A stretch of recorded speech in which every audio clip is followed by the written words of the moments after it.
আজকের অনুষ্ঠানে সম্মানিত প্রধান শিক্ষিকা, শ্রদ্ধেয় বিচারক মণ্ডলী, শিক্ষক শিক্ষিকা বৃন্দ ও প্রিয় উপস্থিতি, আসসালামু আলাইকুম রহমতুল্লাহি ওয়া বারাকাতুহু।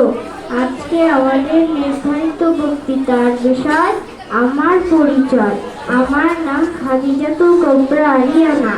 আমি বর্তমানে কক্সবাজার ল্যাবরেটরি স্কুলে দ্বিতীয় শ্রেণীতে পড়ি। আমি একটি সাধারণ পরিবারে জন্মগ্রহণ করেছি, যেখানে সততার, শৃঙ্খলা ও পরিশ্রমকে সবচেয়ে বেশি গুরুত্ব দেওয়া হয়। ছোটবেলায় আমি নতুন কিছু জানতে শিখতে ভালোবাসি। পড়াশোনার পাশাপাশি বই পড়া, বাগান করা, ছবি আঁকা, খেলাধুলা করা এবং বন্ধুদের সাথে সময় কাটাতে আমার খুব ভালো লাগে।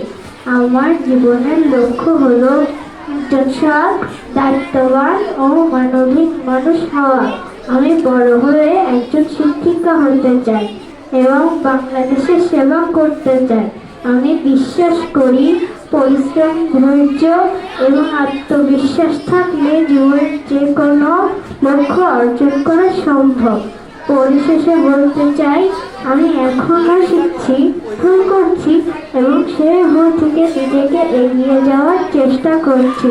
আপনাদের দোয়া সহযোগিতায় আমি একজন ভালো মানুষ হিসেবে নিজেকে গড়ে তুলতে চাই। ধন্যবাদ সবাইকে। আসসালামু আলাইকুম ওয়া রাহমাতুল্লাহি ওয়া বারাকাতুহু।